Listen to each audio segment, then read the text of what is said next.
Hello, everybody. Welcome back to Wireheads. I am Emmerron. I am one of the two co-hosts here. This week, we have two parts, a full episode, if you will, just about the Cyberpunk Edgerunners Mission Kit. Joining me, of course, is my wonderful co-host here. Hello, I'm Diamond Dust, fellow Netrunner main, and well, a little bit more of your 2045 geezer, but I'm here to see what's hip with the kids, I guess. And kids, I'm hip with you. You already know that. So, we've already talked about the Edgerunners Handbook over on Diamond's half of this episode, which leaves me to talk mostly about the rulebook. As you might understand, we are probably going to talk very little tonight about the jacket. I might talk a little bit about it at the very end, and when I say a very little bit, I literally mean like maybe talk about the intro to this gig just a tiny bit, because I want to spoil near nothing from this gig. The highlights, I will say the TLDR about the jacket, to give you this much up front: it is one wonderful adventure. If you're new to Cyberpunk, it does a great job laying out the rules. If you are a new GM, this is probably the best new GM adventure that we have thus far in Cyberpunk. Full send. Like, it is so well written, and there's a lot of aids that are written into this that don't exist in other gigs. Like little sidebars and things that tell you like when a scene is opening up, like how the mood should feel, and like what the scene looks like. And it gives you some background information between the beats so that you, the GM, kind of understand, like, here's the flow of ideas and how they're happening. And the beginning is heartwarming. And if you're a fan of Edgerunners, again, if you're listening to this later, this is gonna be, it's too late. It's too late unless you're running the mission kit, maybe when you get it in the mail, in which case you still got time. Go watch Edgerunners, have your whole group watch Edgerunners. This mission hits harder if you've watched Edgerunners. That said, if you've watched Edgerunners, it starts on a high note, starts kind of in a sort of a weird way, where the anime left off. It brings us into a whole thing centered around the jacket, which shouldn't be a surprise for any of you who have watched. And the adventure it takes you on is kind of fascinating in how they've structured it. And where it ends off, I guarantee you will all be crying. You will all cry. It's okay. We cry here because it feels like something, and that's okay. You'll cry one way or another for one reason or another, but you will cry, and that's okay. I can feel something. I can feel something. Exactly. No, it's the Edgerunners Mission Kit, the jacket in particular. Easy 10 out of 10 from me. Like, I think it straight up, like, if I wasn't trying to show someone specifically the time of the red with modern Cyberpunk, that would be my go-to first round mission every single time I was trying to introduce someone new to the game, especially if they've played the anime or played the anime, watched the anime, or played the video game. If they've done those things, like, this is a no-brainer. This is a shoo-in. Like, it is so easy to run this because you'll have all of that world and its nuance and its characters and all of that, like, neatly tucked away right there in your memory to refer to. So yeah, that's all I'll say about the jacket as far as right now. And if we want to talk maybe some really teeny tiny intro details on it, we can. But the book I want to cover for the most of this section is the rule book. Now, some of you are going to look at me and you're going to roll your eyes and you're going to be like, Emmerron, the rule book is just the rules. And I already played Cyberpunk Red and I know how the game works. And to you, I'd say, yes, you're mostly right. You do know how the game works. However, there are things in here that were either just implied by if you read several rules together in Red's core rulebook, then some of these systems may have occurred to you already. Like, these aren't going to all be brand new ideas. Some of you out there may have run things very similar to or identical to what we're going to talk about. But there are some very well codified systems in here that we haven't had properly spelled out for us before. So with that said, I'm going to kind of just go through this chapter by chapter. I'm going to be pretty quick about the ones that I don't feel have too much to offer, at least the sections of chapters that don't have too much to offer us new. So chapter 1 of this book is playing the game. Says it on the tin. It's just got a breakdown of every skill in the game and kind of what their use cases are. It doesn't give us our base 10, 14, 18 examples like we have in the Red Core rulebook, because you're not meant to build characters in the mission kit. You get pre-gen characters, so this is more for you to reference as you're playing the game, to like refer to like, what does it mean when I have a streetwise skill, or what does it mean when I have a business skill? You know, like it's going to give you some of that information up front to like better illustrate to you like this is how the skill should maybe be used, the sorts of info it gives you access to. In this early part of the chapter here, Diamond, was there anything particularly stand out to you that you wanted to make sure we didn't miss while I'm kind of zipping through this first section? They also talk in detail about imploding and exploding dice, and also the difficulty values right out the gate, and that you need to beat the score, not meet it. Yes. Exploding and imploding dice are not new ideas, by the way. These are just new names for old ideas. It's just now that there's like, you know, it's mentioned right up front, like when we're talking about skill resolution. I find that really nice that that's there and it's easy to access.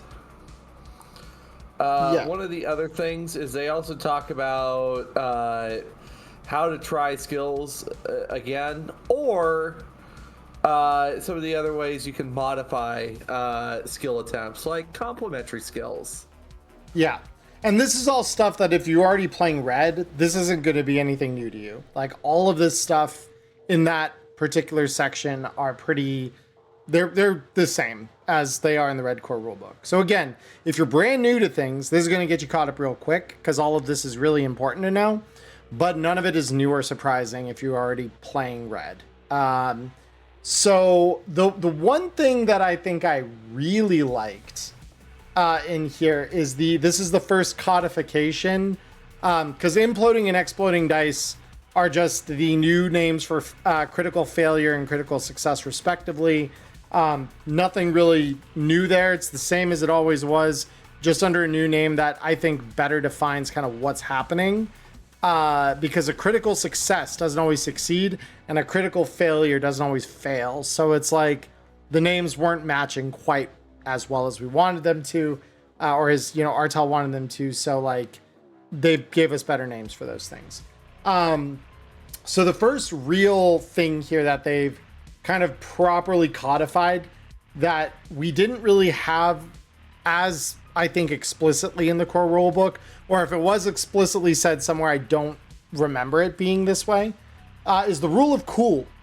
The rule of cool is an incredibly good little 3-paragraph section talking about how game masters should approach running a table and how they should approach like navigating scenes or navigating when your players come up with a new novel idea or method about, you know, going through something, how you should be kind of weighing that out, and you know, when to maybe allow for certain things to happen a certain way versus another.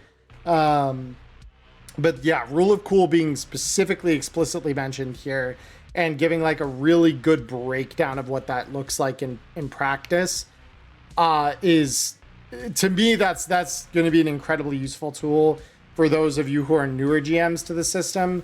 I feel like, and Diamond, you can comment on this part of it as well. I feel like I've seen plenty where newer GMs are just like, nope, has to be written in the book. If it's not written in the book that it works a certain way, it doesn't work. Never do I do anything other than what's written in the book. And I think I see that too much for a game that is as like style is over substance in this game. Like there's no reason that there should be such a like stringent reading, I think, of the rules. But I'd be curious to hear what you think about that in particular. I do think the rule of cool has its place. And, you know, the game, it does have rules as written to help, you know, it helps support gameplay. But at the end of the day, when we look at this, sometimes the rule of cool just needs to be put into play when something just looks good enough and is possible enough to, you know, just let it happen. You know, sometimes, you know, I see something that's just like, you know what, yeah, let's just let it happen. I'm totally fine with that. Other times where it's just like, all right, I may need you to roll the skill check to see if something else happens in the process. Right. Well, I know you technically rule of cooled it for me tonight in your game when I had a Militech dude in my hands, and I was like, well, I want to lift a pistol up under his face and pull the trigger. We're like, well, roll me contested brawling again to see if you can position it up there. I did. It was great. That was a lot of fun. The fact that you gave me a way to resolve that without resorting to like, sure, you're making it, you're making the same aim shot that you would from like across the room. Just being able to like do that in another way that allowed me to like properly express it. That was really cool. That reminds me, fucking, they actually put it in here. Something that has been a real pain in my side. Ambush. They actually put rules about ambush in here on like how to rule it, where, you know, as long as, you know, someone's in stealth, that, you know, it would just be an automatic hit as long as, you know, the GM determines that it makes sense. And the fact that I guess in a sense Cyberpunk's now got its own assassination feature to a certain to a limit. Sort of, kind of, yeah. I mean, it's down to like, we don't have the perfect like, you just fire a silenced pistol at the guy and they just go down and no one else is alerted. Like, that doesn't really exist like it does in the video game, because again, video game and tabletop are never going to translate 1-to-1. But you do now, yeah, have the ability to like, and again, this is something that I feel like if you read into enough of the other mechanics in the game, this makes sense, because like it allowed for it. This always was there. It just wasn't ever properly codified in like one easy to read little paragraph and saying like, this is how it's done. We didn't have like the procedure written out. Technically it existed though. But it's good to have it written, fully codified, leave nothing up to interpretation or chance or whatever. Because yeah, now we have murder knives. We have easy murder knives where it's like, okay, cool. Here's a light melee weapon, inject that with a biotoxin and free headshot. Yeah, I look at this and it kind of feels nice that we're kind of getting all this wrapped around, which, by the way, new GMs. This is a nice expansion on the rules. So this is also good for you that have been around for a while, like me. Just because, like, it's kind of nice to have a fresh update on some rules. One of the other things that they also did a really good job of is, you know, staying consistent with the range table. That is something I can appreciate, that they don't adjust, they don't change that. Auto fire doesn't show up in here though for some reason. Or it does.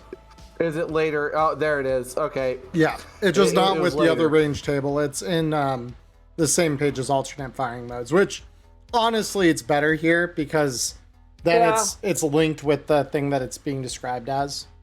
Yep. Yeah. Which, yeah. Also, improved smart ammunition shows up. We now have like what tech upgraded smart ammo looks like. Yep.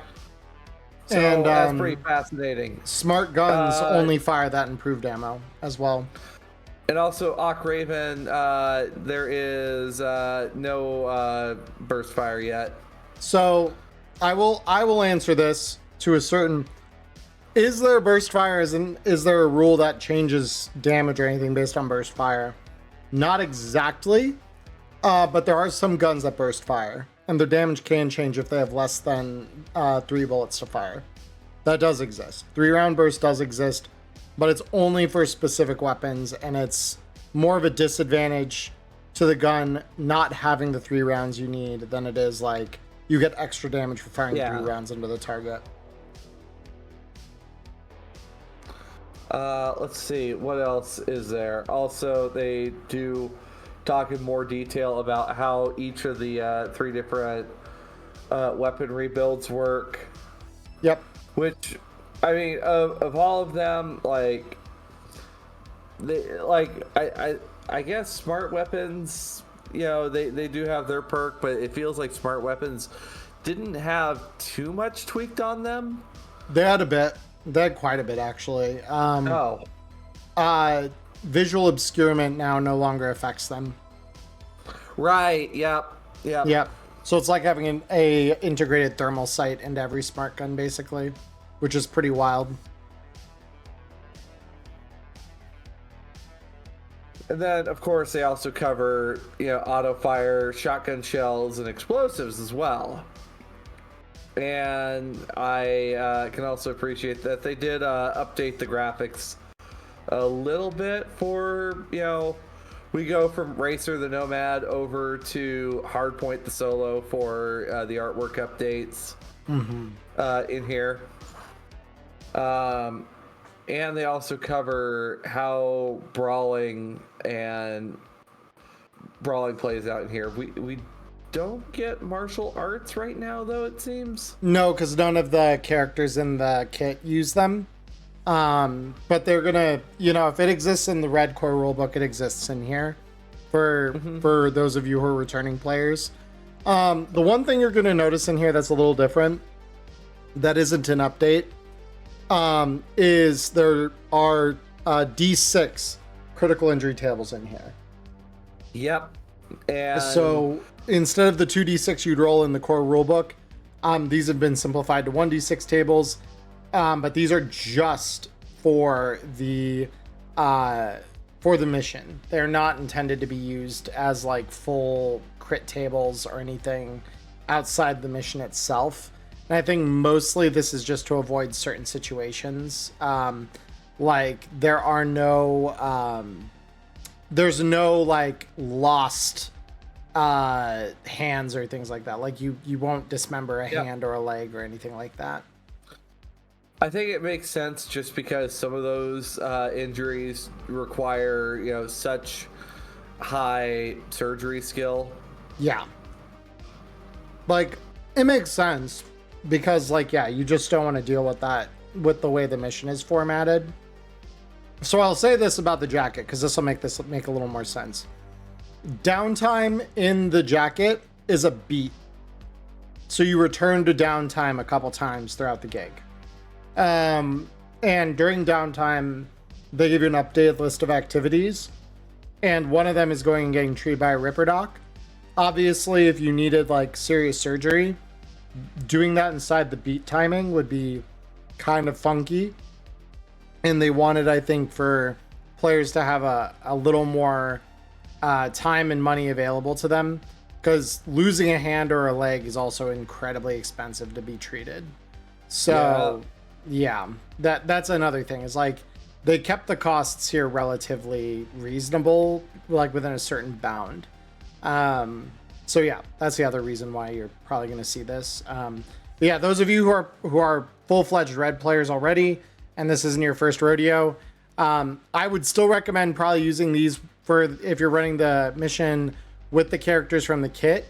But if you're running it after the fact with additional people that have rolled their own characters custom, those I would be using the red critical tables for that, because those are more built for that kind of a game.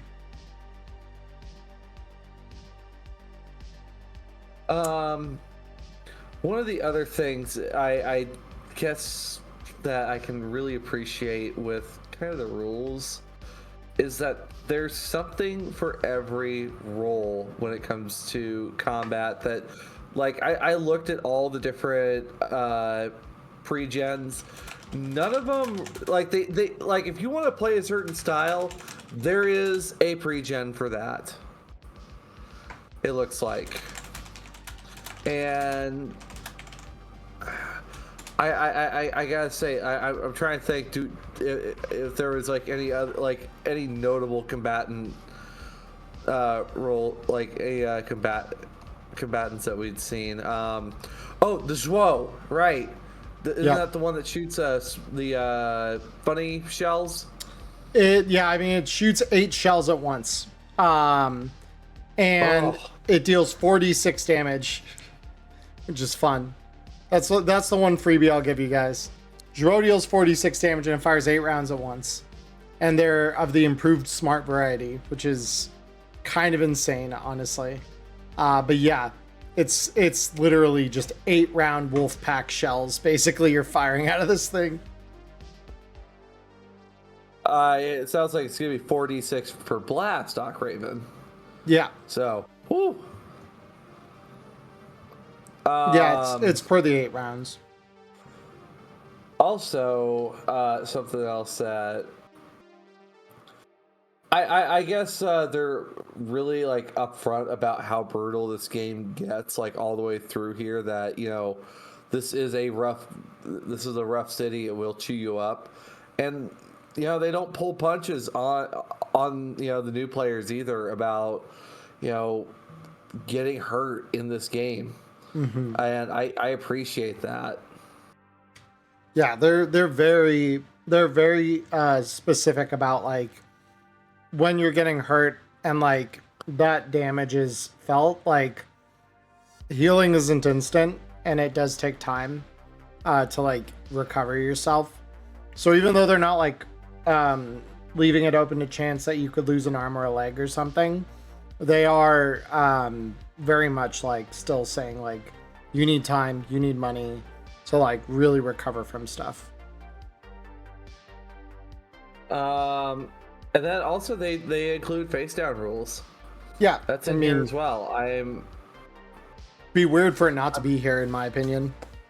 Well, I'm curious to see, like, with these with like the pre-gens, do they have like all that loaded? Do they have a little bit of rep preloaded into them? So for it? Here it describes face down as cool plus 1d10. So they don't actually bring rep into it. Yeah. So that's fine. Like that is fine. But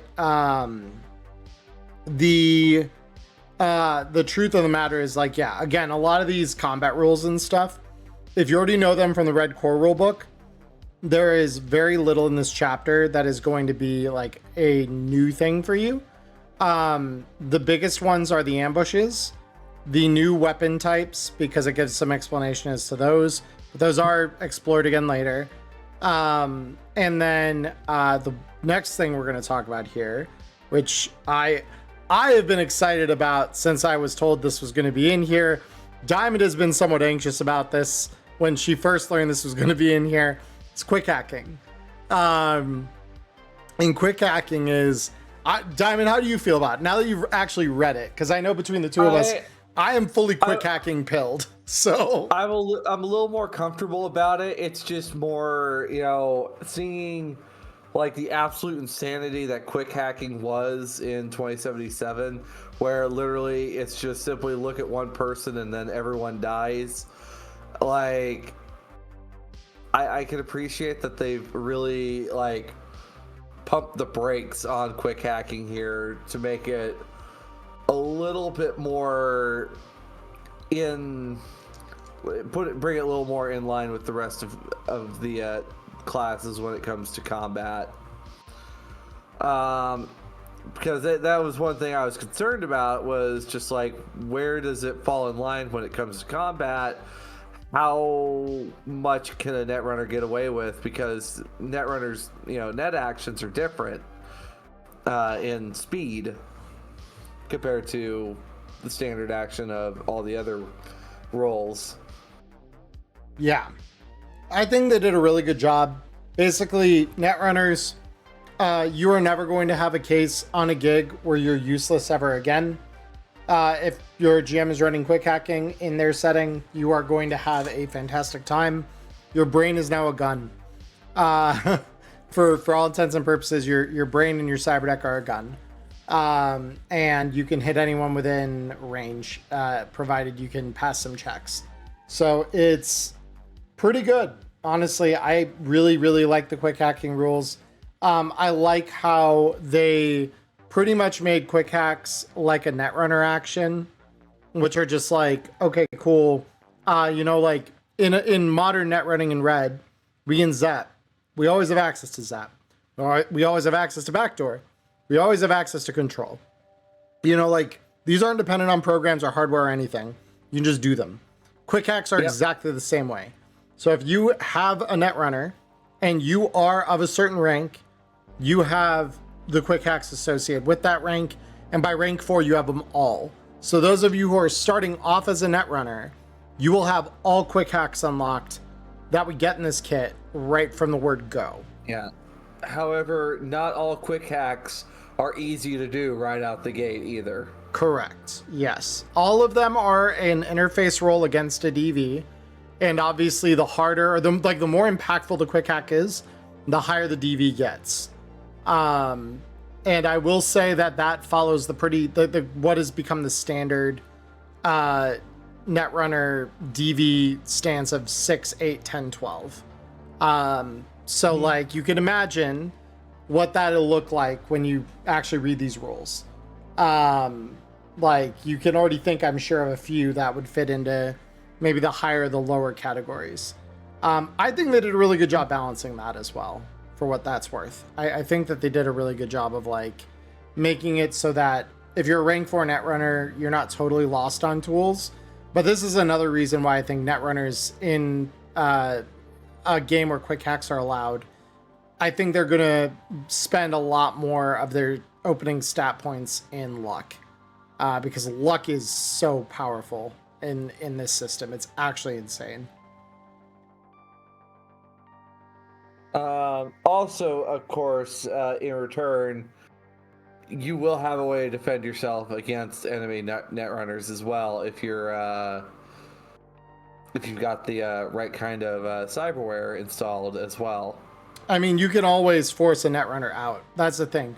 If you know a netrunner is attacking you, you can force them out and make it so that they can't touch you again for an hour.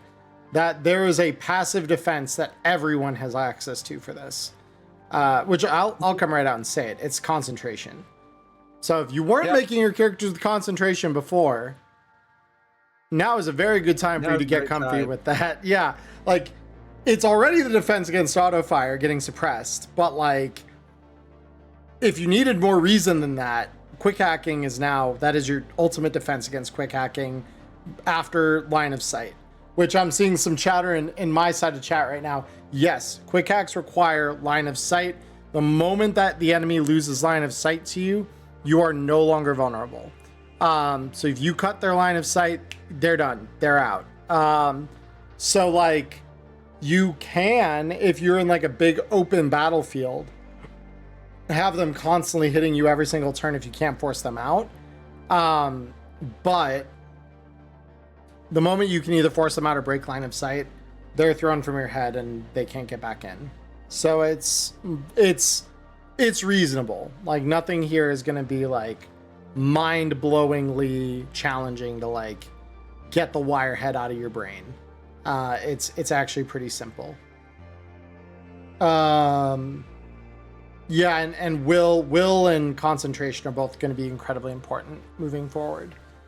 Even if they weren't already, will is your HP stat. So like, will has always been a really useful stat to take high points in. Yeah. But yeah, anything else about quick hacking that you want to talk about before we move on, Diamond? I guess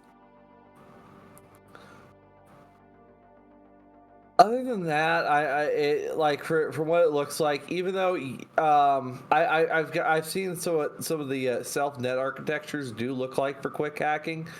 It looks like it's going to follow kind of in line with what regular quick hacking looks like, or not, or like regular net running looks like, but it's just very much more on a very small scale. So Yeah. it's not that we are stepping fully away from what traditional net running is. It's now just going to be on a much smaller scale per person compared to per building. LCC asks if quick hacks are considered items or just functions. They do not have price categories. They're just functions as far as we're aware, because they're tied to Netrunner rank. So, like, rank 1 Netrunners get access to DV6 quick hacks. Rank 2s get DV8s, rank 3s get DV10s, and rank 4s get DV12s. So that's why I said if you're rank 4, you have everything. You have nothing to unlock. Which, honestly, I think that's kind of a good thing, because I guess one of the things I was anxious about was just, a player saving up for, just like stupid high amount of money and then just purchasing, really good quick hacks, and like what would have happened there if it was like all that was going on, but it appears that's not the case. Yeah, Netrunners still have the same perks for ranking up. Outside of there's a few mentioned here in the core or in the kit related to quick hacking, and we won't talk about all of them. Again, we're leaving certain things for you guys to see day one, but I will say this: as far as ranking a roll up goes, net running hasn't seen any other fundamental changes outside of those tied to quick hacking. So like your net actions, for example, per rank are the same as they ever were. So you have 3 at rank 4, you get your 4th at rank 7, and you get a 5th at rank 10. All right. Speaking of beams, I was told that by more experienced DMs than I that quick hacks happened a lot later in the timeline than the red core book. Yes. So what we're on about, for anybody that might have joined late, we are talking about the Cyberpunk Edgerunners Mission Kit, which takes place in the 2070s, and I guess in the timeline there's kind of a quote-unquote time when quick hacks do kind of start showing up. They coincide with the Neuroport, which is like fundamental for all Gen 3 cyberware. So like what was that, 2050s? I think it was in the 50s. The 50s is the Neuroport shows up, and I'd say probably by the 2060s quick hacks are a thing. So yeah, it does show up a little bit later past where the red core rulebook is set.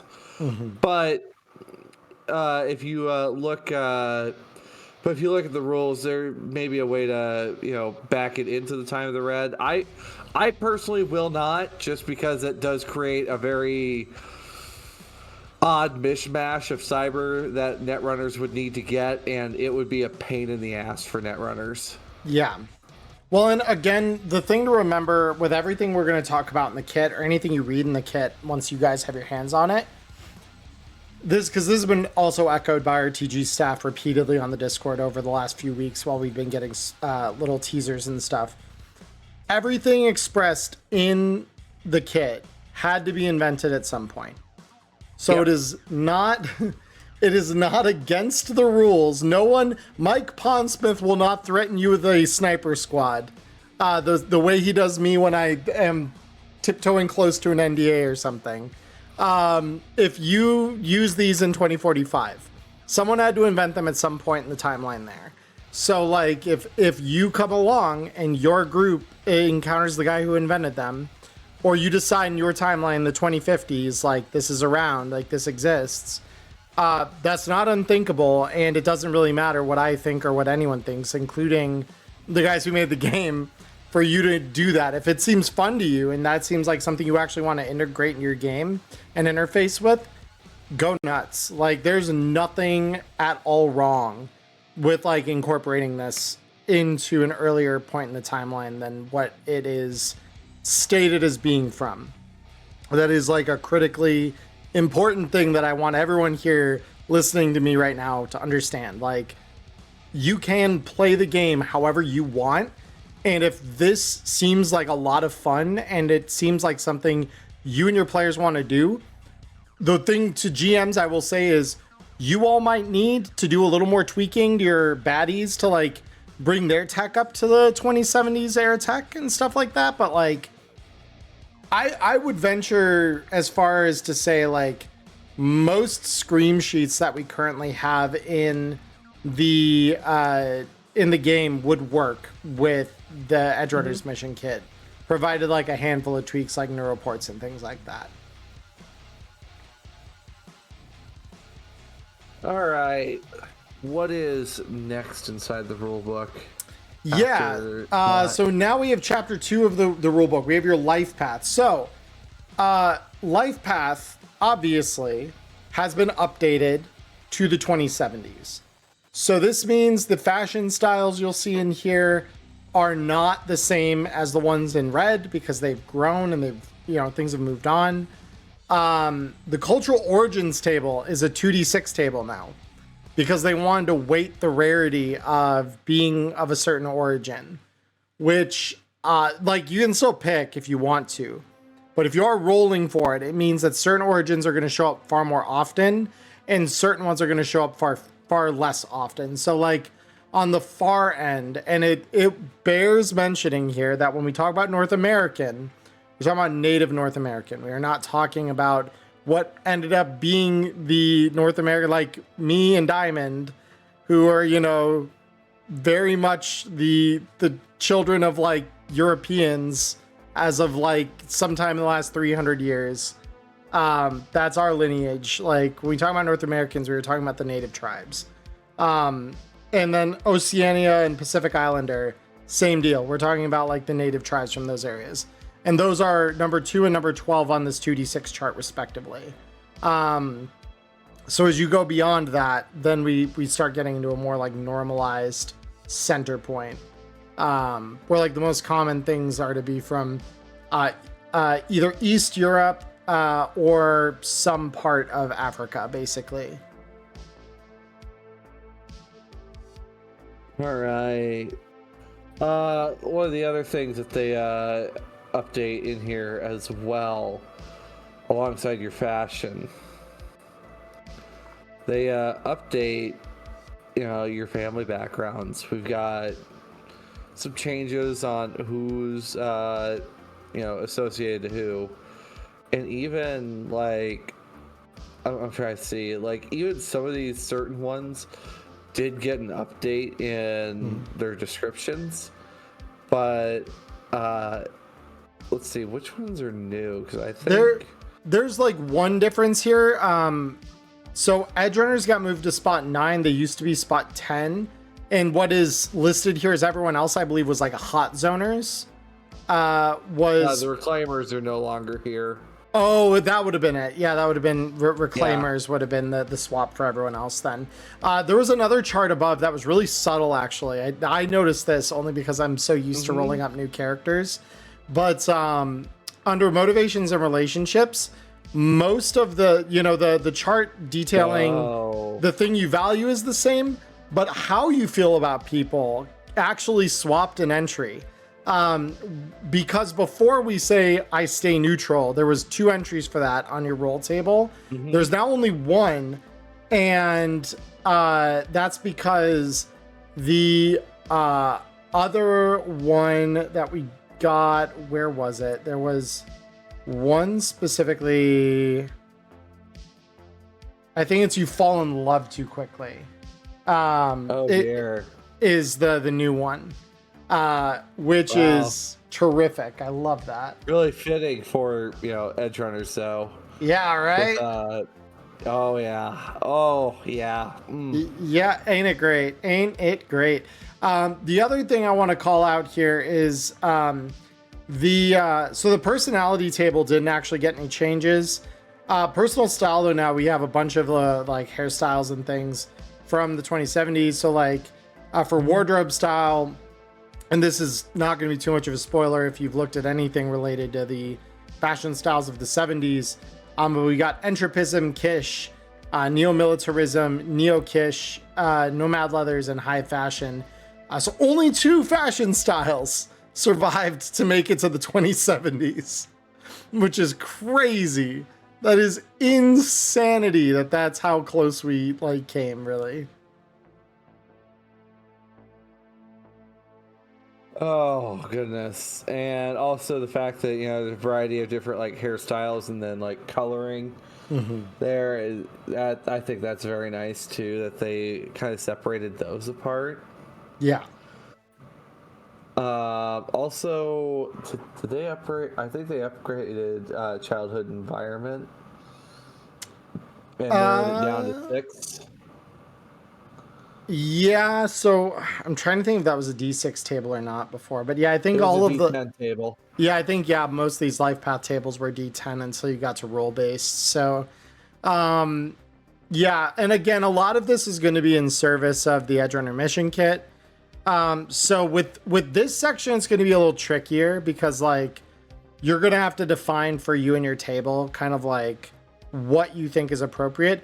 Again, life path is something that can be completely unscripted as well. Like if your player has a really good idea of like who they are and they just want to handwrite every section of this, like they can. These are meant to be guidelines, and as the meme goes, and they are guidelines. Yeah. And they are guidelines. Yeah, no, they're good though. These, I think a lot of this brings it up to the 2070s in sensibilities and in terms of like content. Ultimately, it's really, really well put together. Life goals even are a little different now. Crises are a little different. So yeah, lots of fun things. They also made friends and enemies easier to get, which I thought was very interesting. Instead of it being a D10 -7 now, it's a D6, and the only case where you don't have friends is on a 1. Same on enemies. So you roll a D6, on a 1 you have neither, friends or enemies, depending on what you're rolling on. 2 through 5 you have 1, and on a 6 you've got 2. So they've now restricted it to having 1 to 2 friends or enemies at most. So that's kind of cool too. It's kind of neat to see that play a more center role here.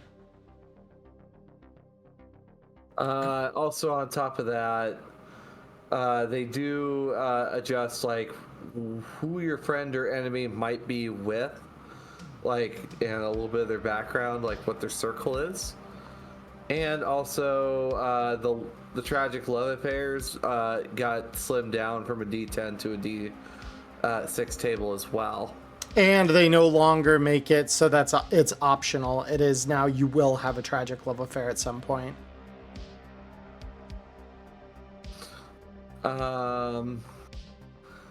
Then of course the next chapter, chapter 3, that we mentioned earlier in the video, is the 2070s in Cyberpunk Red. This is for those of you like us who own everything. You getting this to complete your collection. And also because, let's be honest, getting rules for the 2070s is very fucking cool. TM. Jay has gone on record saying this is the source book chapter. If you already own Red, you've been playing Red forever, and like you're like Diamond and I, and you run your own games and you write your own stuff and you do all that shit every single week, this is the chapter that you're going to want to pay most attention to, I think, in the whole box, because it is the thing that connects Red and the 2070s and gives you the full rules on like everything. Cyberware, quick hacking. There's some other stuff in here we'll talk about as we kind of go through it. But yeah, it's very, very interesting chapter. It's a lot of good information. So, I suppose for starts, of course, neuroports, you can select to just have a neuroport. right out the gate. Yep. Which, I mean, I guess in a time like the 70s, why wouldn't you want to have one? Well, you need one for any other cyberware to work. That's thing number one. You need a neural port if you want cyberware at all. Even old stuff from the red eras or the red decades needs a neural port to run. And then, of course, we also have role tweaks. Fixers, your guys' source ability goes up. So you go from being able to source, like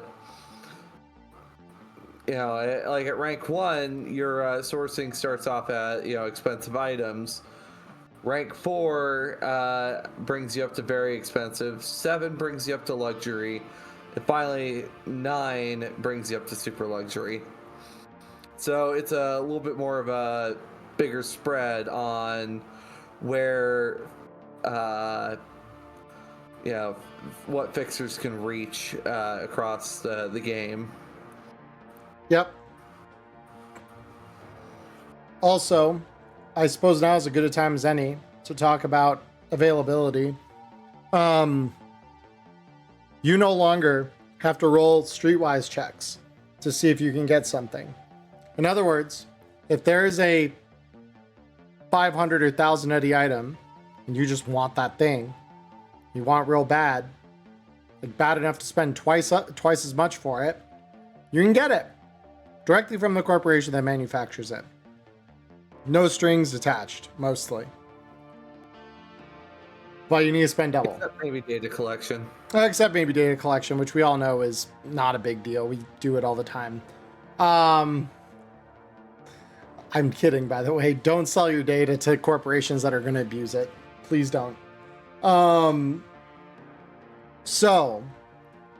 This expanded availability, though, makes it so that if you have enough eddies, you can get anything. You can get any single item in the game, provided you're willing to spend double for it. If you don't want to spend double for it, now you need a fixer or someone else who has the reach to grab it. Because fixers aren't the only ones who can get stuff now.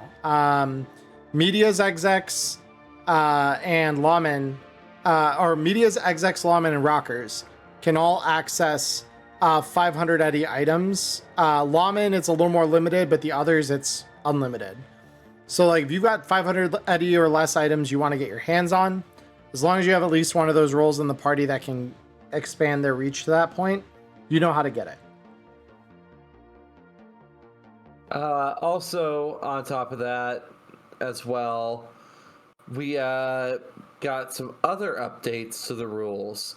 One of them that I am super excited to see because it will, and this will come into play in my future games, and it will force you to change. It will force your hand to change your lifestyle.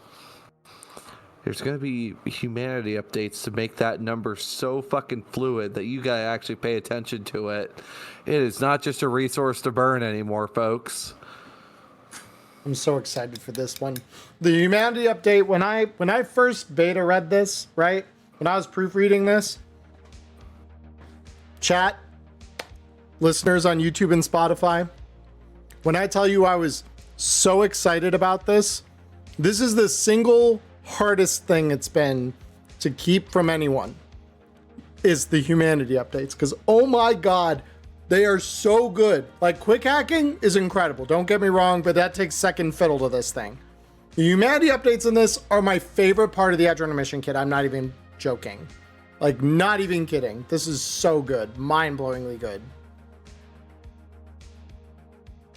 So, actually, I'll skip over net running for a second because I want to talk about this, okay?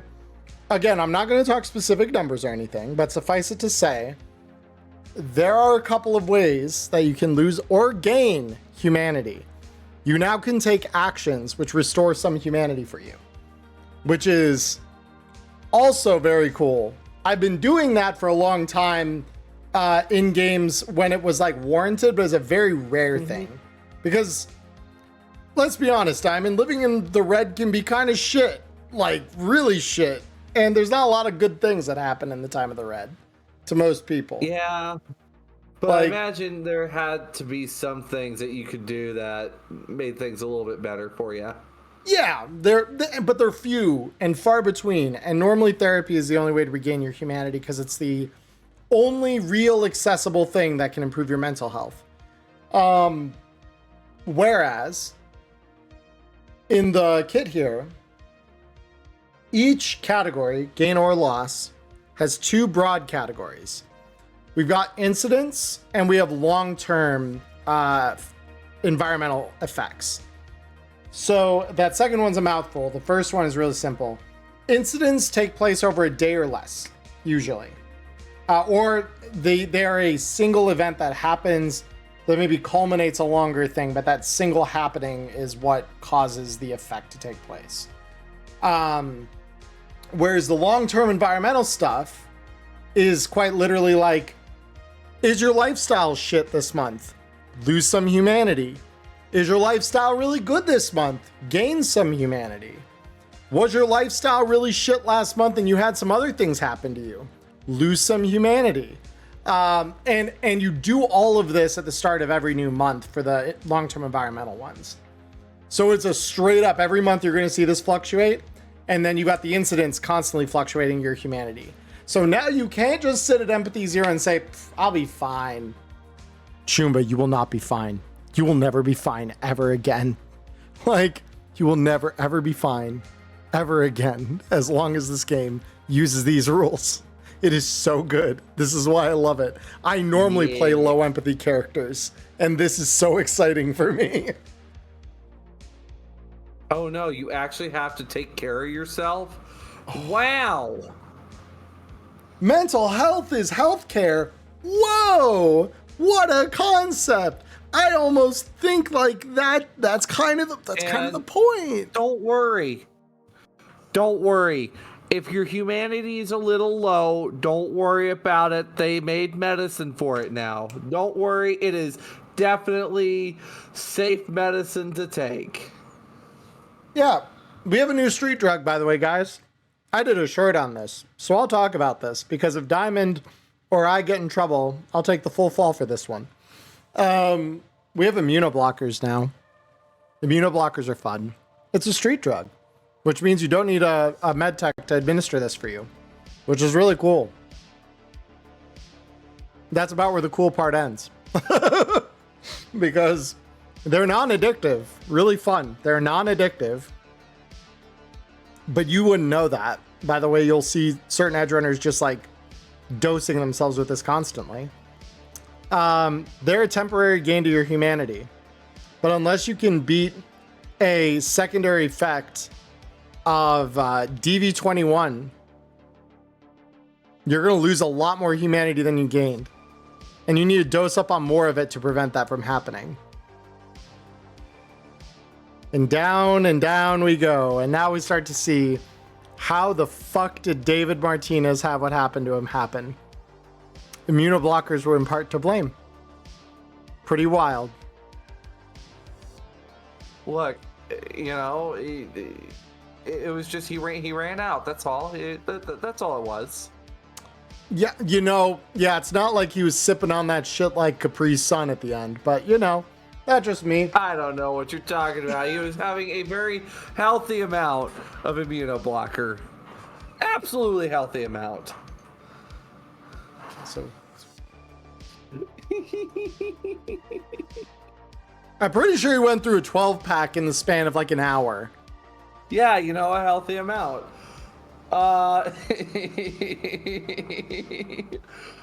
So, moving on to other things before I that concerns the fuck out of me that you say that's healthy, but okay.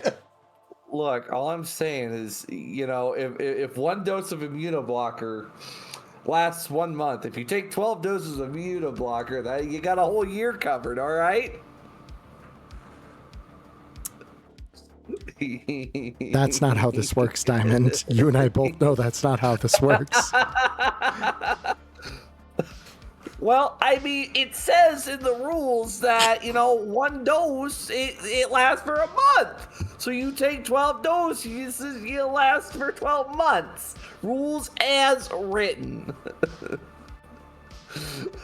That's not how this works, Diamond. Look, I don't know. I'm trolling over here a little bit, but net architect or like self-contained net architectures. Yes, let's talk direct connection net running. That's what we're going to explore right now. So, those of you who have watched the anime, there's a scene where Kiwi and later Lucy are trying to break into a Corpo's neural net, and they're like directly plugged into him. This is the system to run that. It's so fucking cool. I love this system so much.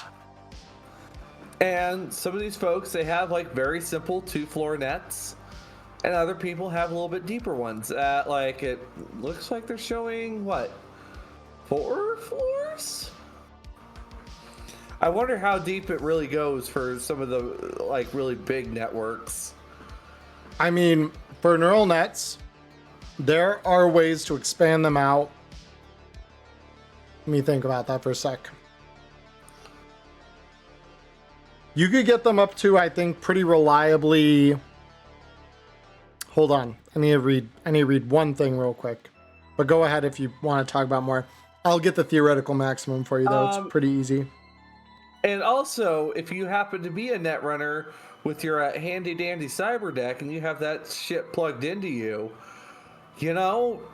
sure, you could have, the standard self-ice cyberware that's in your net architecture. But, if some netrunner's feeling real fucking feisty and they get past that, well, enjoy this freaking hellhound. So, yeah, I'm kind of excited to see that. So that way your cyber decks don't just go to waste. Okay. So that's important to know. Okay. Self-ice is neuralware. That's the thing I need to find. Oh, yeah. So in theory, you could have up to 4 of those, I believe. Oh. Because technically, you need one spot in, because for those of you who are confused at this point, I will spoil one other tiny thing. Neuroports are Neuralinks.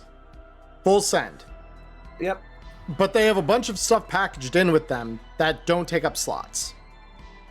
So things like interface plugs, what they call a personal in the 2070s. Your personal link is an interface plug. And that's free. You get a personal for free with your Neuralink or your Neuroport now. So you can have up to 4 self-ices in there. You usually need one more for your cyber deck because that now links directly to your Neuroport.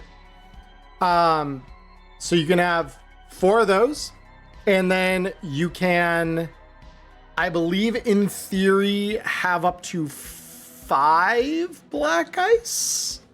Unless you do something really super sketchy fucky that, like, and you start tech upgrading stuff, then you could probably do more. Without tech upgrading anything, it's possible to have up to, I believe, 10 floors in your neural net architecture. Nice. Yep. So, and not the size of a small business. 4 of those are going to be DV12 passwords. And you can reorganize your neural net however you want. There's no fixed order it has to be in. Now, I suppose before question time, there's a whole slew of cyberware that's showing up in here, including the Berserk implant. We have X-Disc, which is an addition to your cyber deck, to your Neuroport. We got the Gorilla Arms, which the Gorilla Arms make you capable of, they finally, I guess they're a step up from Big Nucks with a few extra additions to it. It's more than that. Like, you effectively get body 11 while you're using them, which is insane. Yeah. Of course, we do get the lovely Mantis Blade showing up as well. Mono wire, which, it's just slice and dice. but it goes up from medium to heavy. But I think it's pretty cool what it does as an extra effect as well. Mm-hmm. We got the Neuroport, and then of course, yes, the projectile launch system. That thing kind of scares me, actually. I don't know if I like the idea of loading a rocket into my arm. The PLS was one of those things that when I first played 77, I was like, man, this kind of sucks. I'd rather throw actual grenades. On the tabletop, I'm looking at, wow, that is actually fucking insane how broken that is. I want to use this thing. I want to use this thing so badly. Holy fuck, do I want to use this thing so badly. Yeah. Now, that's a lot of the neat cyberware. There's a piece of Borgware in here as well. Oh, I just read something on Self-Ice. It caps out at DV10. You can't get him to DV12 without a tech upgrade. But you could tech upgrade that, because that's its own bit of cyberware. So there's that. Good to know. But yeah, the other cool thing you guys are going to notice, so there's one last little thing I want to mention here before we hit QA, because we're right at the 1 hour mark for my section here. On the back of almost every single one of these rule books are going to be a series of references, and there's a ton of these that come with actual weapon cards. So if you get the physical box, I've been told, I believe that these are actually going to be physical cards. But in the PDFs, you can print them out. And they're little reference cards, including range tables and everything for all the weapons in the kit. Or details on whatever your cyberware does. So you can literally just staple these or pin these to a character sheet. Yeah. And I suppose, just on a last note, coming in at a whopping 250,000 eddies. And it scares me. I don't ever want to install this thing. The experimental Sandevistan. I won't talk about what it does. That is for you to discover and find out if you want it. Yes, Atom Smasher does have a stat block. Emmerron, how many pages did you say it was? 2, and it would be longer if they built him specifically for red. Oh. Yeah. Goodness. Yeah. But, no. Adam is in this kit. I will not tell you where he is in this kit in terms of, because it's going to be somewhere in the jacket. You and your players are going to have to discover where that is. All I'm saying is Atom Smasher's stat is 2 pages long. It would be longer if they built it for red specifically and not just the kit. And they give you instructions for how to use him for that purpose if you do want to do it. But he's a big boy. He is a very spicy rock you could drop on your players' heads. Very spicy rock. So yeah, please look forward to it. It's going to be a great time. You guys are going to love it. Yeah. I look forward to the jacket. Definitely recommend introducing the jacket to your table at some point. But I think it is time for Q&A time. I don't know if we have an awful lot for Q&A. I really don't have any questions on my end. So I've got 2 straight up that Ockraven just asked. So first of all, yes, 250,000 eddies for the David's experimental Sandevistan. The thing is fucking terrifying. It will kill whoever has it eventually. One way or another. That killed the 2 previous owners. Yeah, exactly. It's already killed at least those 2. What's to say a third can't happen? But yeah, 250,000 eddies is the going price for that. So I hope your players, are able to, 1, find a fixer connected enough to buy it at that price. 2, assuming you can't pay 500,000 eddies to the corporation that has a hold of it, assuming they want to part with it. And then 3, I hope that player that picks that up is ready to die, because they will die. They will die. It's going to happen. They will die. But as far as Atom Smasher goes, they did update him. I also would recommend getting playing through the jacket. I honestly, I would recommend it. Even for existing players, God, it's such a good mission. It's so well written. It's incredible. I really excuse me, I can't advocate for that enough. I really, really can't. It's such a good mission. As far as other questions, though, so we had two. All right, let's see what we got. The easy one is, did the cost of things go up?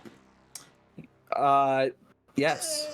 Kinda. Like, we don't have... So what we don't have... Let's start with what we don't have, right? We don't have any rules or changes to rules around lifestyle. So in other words, if you've got a lifestyle, it's going to be the same as the ones printed in the Red Core rulebook. So you've got kibble, generic prepack, good prepack, fresh food. Those are the same. They cost the same. There are no changes there. The same applies to your living situation. Cube Hotel, cargo container, Conapt, on and on and on. Beyond that, it starts getting ridiculous. But the bottom line is none of that has changed in the time of the 2070s. What it looks like might have changed a little bit. But the truth of it is the fundamentals haven't changed. So the costs and all of that haven't really changed. And what it buys you hasn't really changed. Yeah, but I guess though the corporate markup that shows up when you go out to try to buy things that are outside that normally you go through a fixer for, I guess that's something else I consider for like the prices going up. Yes, especially if you don't have a fixer in the party. Yes. Ooh. Like I will say this, because so many of the roles can get items at 500 eddies, basically half the roles in the game have access to some items at least at 500 eddies. So like the odds of you being shut out of 500 eddy price tier items anymore without a fixer is effectively nil. Like you will always have access to some level of 500 eddy items. How much access is a bit debatable, but like you'll have access on some level. Even the shittiest fixer in Night City, if you have even a kind of a working relationship with them, they can score you 500 eddy shit. It's when you start hitting up to the 1,000 level that like, that's where you have to start worrying about like, okay, what's my access? Because then the fixers are still needed.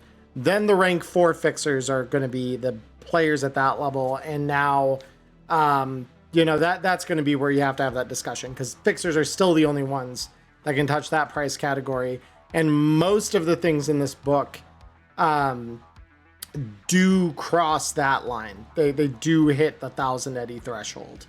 But that said, this is based on red. So anything that's priced a certain way in red is going to be priced the same way here. None of the fundamental stuff has changed. It's just what can you access in terms of like new weapons and gear and stuff like that. What's the other question that we got? Well, to clarify something for Awkward real quick, you don't need a fixer for items of 500 or less. What changed? You do. You don't need a fixer for items of 100 or less to get a hold of them in Cyberpunk Red. But for 500 and up, you do need a fixer in the base rules. For the mission kit, that changes to where rank 1 fixers can access 500 eddy items. But in Red's core rules, you need a rank 4 or higher fixer to access 500 eddy items or above. 1,000 eddy items, I think, for the core rule fixers started at rank 7. Maybe a little sooner, might be rank 6. But my point stands. You need a fixer to access those items at all, or a tech to make them for you. Those are the only ways you're getting more expensive items. So what changed here is that 500 eddies now are accessible by not just fixers, but rockers, medias, execs, and if they're an item that they'd use in the line of duty, lawmen can access 500 eddy items that fit that more narrow classification. So that's what's changed. So yeah, now everyone or like half the roles have access to at least some items that cost 500 eddies, but in Red's core rules, only fixers could do that. or techs if they want to go through the trouble and time of fabricating them. But yeah, that hopefully clarifies the question. So the next harder question we have, are there rules for what of the new kit stuff would exist in 2045? Not really, is the simple answer. No. But yeah, Diamond, what are your thoughts on that? How much of this do you think is applicable to 2045, even loosely, if you wanted to like run really close to the canon that they've set? I guess, there is the possibility for invention, but if we were to go by the canon, the stuff that could probably work, of course, you could, tech upgrade smart weapons to do what the smart rebuild does in, the time of the 70s. I guess power weapons wouldn't be out of the question to, have a gun hold a little bit more powder in the casing, or, well, not the casing, but the caseless ammunition. And, I guess tech weapons are like rail guns. So we have the Rheinmetall railgun, and we have the Avar. I guess it wouldn't be out of the question. Yeah. To have those rebuilds, it would just take some time to develop them and then use them. The other stuff like quick hacking, because of the fact that we're only in like Gen 2 cyberware by the time of 2045, really wouldn't fit. Yeah. But we do get, in the jacket, we do get some new downtime activities as well. Including one neat little thing that will actually impact one of your ability scores. I'm not going to talk about what those do inside the jacket, because of course I said I would not talk about what's inside the jacket until after release. I mean, but you can talk about downtime. That's not too far outside the scope. Yeah, fair enough. But there is new specified downtime activities for like what might be shorter than a week, and I can appreciate that. They specifically tell you in the context of the jacket not to give your players more than 3 days. I will say this. Yep. So when you use the beat, it's going to be 3 days or less. So, we have something for when downtime isn't a full week, which is nice. Yeah. Other than that, there's some other rules like the ambush rule, like how ambush works in Cyberpunk Red. Now that we have an official like ambush setup, I think is great. And then I'm just trying to think if there's anything else that would be, coming back to the time of the Red, which, I could see humanity loss and gain, of course, fitting in quite nicely. Yeah. Those humanity loss and gain rules are pretty much like, those are, I think, I'm 95% sure of this, by the way. If you run at a table that has access to both this kit and the Red Core rulebook, Red's humanity loss rules are just going to get straight replaced by the ones in this kit. Like, straight up. I don't see any reason to use the old ones. I mean, the old one, like, this seems to be built upon what the old ones were. Yeah. This is an expansion of those ideas, and I think that it's a very good expansion of those ideas. Yeah, like, it's not to say that, like, the old ones offered nothing. If anything, I think this further clarifies some things about, like, well, what qualifies this way or that way when we look at, like, long-term stress or something like that.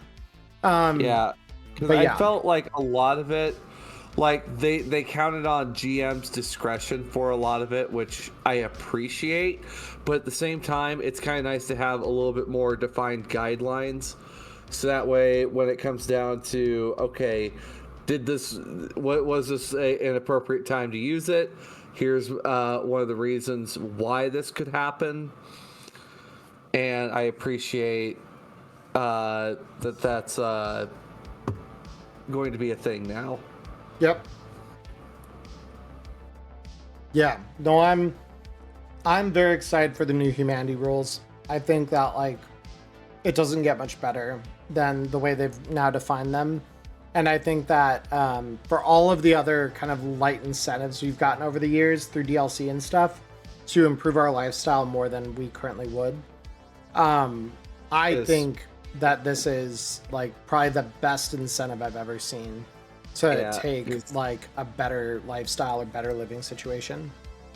Not gonna lie, boarded up martial arts, linear frame McGee, packing himself into a cube hotel, eating nothing but kibble for months on end. That's gotta wear away at your head a little bit. More than a little bit. That's gonna be like, you're gonna lose a lot of humanity very, very fast.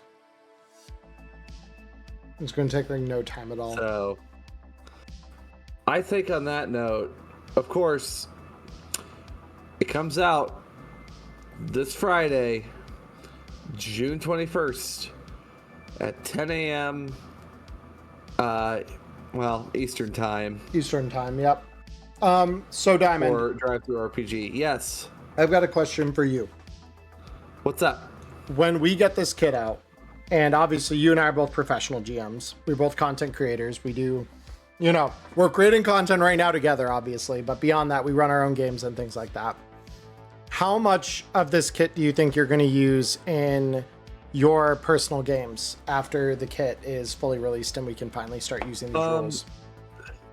Going forward, it will depend table to table on some things. I personally love the new humanity rules and what it can do to help enhance a story. And also, of course, the ambush rules. Now that we have like actual written ambush rules, I want to include those as well, because for me, I love like seeing how that pans out to play. Mm-hmm. And I guess I'm just gonna have to kind of comb through and see if there's like anything else I want to include. But like those two in particular really stick out to me. But other than that, quick hacking, if I do run a 2077 game, of course will have its, it will have its day. But I don't know if I want to have, like, I'm sorry, Netrunners, as a Wirehead, I understand, a lot of you have been excited for quick hacking. I don't know if I'm ready to have quick hacking at my table full time yet. Yeah, I think quick hacking is going to be fine. Like, I think the more, like, this is where I'm like, I encourage anyone who's apprehensive or anxious about any element of the kit, including quick hacking, to run the kit, run the mission as intended with the pre-gen characters inside. There's 7 rules to pick from, so like your players will have plenty of opportunity to choose. Use this as your test bed though. See what you like of the new rules, because like the humanity rules are not actually brought up in the kit, in the mission kit, for like the mission itself. They are for just red. Similarly, direct connection net running, as far as I'm aware, doesn't feature in the mission at all, at least not overtly stated as appearing in the mission. And what was the other thing that I was like, this doesn't exist, but we have rules for it? Trying to think what else there was, because yeah, I don't remember. I think that those are like the main 2 things that are really big new rules that we now have stuff for, that we don't see used in the mission to my memory, because I've read the whole thing, but like it's been a second since I like read it in fine detail. So bottom line is this, guys. The stuff that matters, the things that you're going to be anxious about, whether this works or doesn't work, most of it is going to be contained in the mission. The only thing that really would maybe be a little getting used to that doesn't factor really in the mission is humanity rules. But even that, like, you could probably test those in a home game and see how they work for you. But yeah, and I keep seeing the question pop up in my chat over here. ACPAs do not exist in the Cyberpunk Edgerunners Mission Kit. If they are to exist, they will not exist in here. They are not built for this. If we get rules on those, it will, like, Rob has fielded that question a couple times in the Discord. And his response has been, we've only just seen FBCs. And James, when we interviewed him on the podcast here a month and a half ago, yeah, FBCs are the ceiling. He said FBCs are the ceiling. So ACPAs are going to be no stronger than FBCs by that comment. And Rob has come up with some, like, ideas for if you want to make a homebrew ACPA out of the existing stuff that we already have in red. All you really need is a proper size linear frame, the interface plugs, and the armor to run an ACPA. Yep. And basically you could outfit yourself with a linear frame through interface plugs that does everything an ACPA could do. So if you want an ACPA, that's how you could do it. But, like, we don't have any strict rules for ACPAs. Not in the kit, not in red. And based on the way Rob's been talking about it, doesn't sound like we're getting rules for them anytime soon to our knowledge. It doesn't sound like he's gearing up to release those, like, tomorrow, you know? So yeah. Yeah, so, but if you... on that note, what's up? I was just going to... One final comment, because Shocky brought this up. If you do want them in your game, yeah, you can either homebrew them or come up with other ways to incorporate them if you do want them in your game. My suggestion would be linear frame plus, interface plugged linear frame plus armor plus, like, whatever weapons you want to use, and then just treat those weapons like you have the body to use them, because you will. And you could create some giant fuck off cannons and stuff like that, like the railgun and things like that, to deal with an FBC. If you want to have that power, that's kind of how that would work. But yeah, I think that's pretty much where I'll leave that for now. Yeah. All right. Well, you know when it's coming. You know that it's coming. Stop asking me. Diamond, when does the Cyberpunk Edgerunners Mission Kit come out again? I don't know that I heard you right, like 5 minutes ago when I heard you say it. The Cyberpunk Edgerunners Mission Kit from Artalisorian Games that takes place after Cyberpunk Edgerunners, the anime, comes out on June 21st, this Friday. Yes, this Friday at 10 a.m. Eastern Time. If you do ask me again, do expect to see some deck crash. Good night, everybody. All right, guys. Yeah, thank you for hanging out with us, Twitch. If you're seeing this later on YouTube or Spotify, we so appreciate your support as well. You'll be hearing all these jokes and laughing at us because you'll have access to this thing. So I hope all of you have a wonderful morning, evening, or afternoon, wherever you are in the world. Stay healthy, stay safe. And until next time, peace, guys. We'll see you very soon. Bye-bye now. Bye-bye.